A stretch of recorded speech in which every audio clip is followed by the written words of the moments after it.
drejta e drejtuesve të automobilave ishte besuar ushtrisë. Por ushtria kishte një fakultet brenda saj.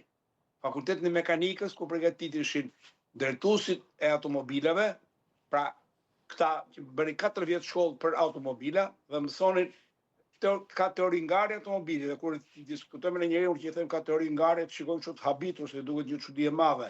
Pra ka teori ngare, ka shfrytëzim, ka mirëmbajtje, ka riparim, pra ka shumë elementë që ndikojnë. Dhe ky njeri i formuar në këtë mënyrë mund të zhvillojë një mësimdhënie të frutshme. Por ç'a ndodh tek ne? Tek ne ka ndodh hataja. Thotë, i thua, po kë ke instruktor që t'jep teori. Pra ne kemi njerëz që tani shkojnë në autoshkollë dhe kush jep teori? Se di thotë është një inxhinier.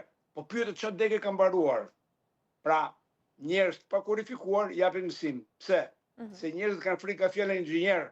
Fjala inxhinier do të thotë specialist me arsim të lartë dhe deg të caktuar. Pra është sinonim i fjalës specialist i lartë. Nuk është gjithrolog ai. Por ky duhet të ketë degën për kace. Ky s'ka bërë asnjë orë automobila, se ka marrë shkollën për makineri metalprerse. Ne kemi pasur shumë fabrika dhe uzina, 560 fabrika dhe uzina, dhe këto kanë pasur inxhinierët që drejtorin prodhimin, me torno, me frezë, me kështu. Dhe këta do që ngelen pa punë. Si të tillë do që këta i gjenë kudo, thotë, unë jam ekspert për aksidente rrugore, unë jap teori mësimdhënie, unë bëj këtë dhe kjo do që shteti nuk ka vënë një filtr.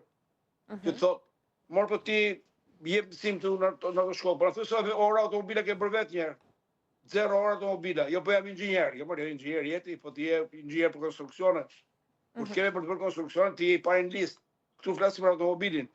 Pra, ne duhet të çojmë njerëzit në vendin e dur me qëllim që drejtuesët e automobilave që nxjerrim ne të jenë të aftë, të jenë të përgatitur për të bërë këto, dhe nuk bëhet kjo me sajesa, se unë kam bërë 2 orë online me kurs në X vend apo nuk synon vend. Kjo nuk është çështje kështu. Kjo është një formim i pjesshëm. Qartë, pra, e para është normal.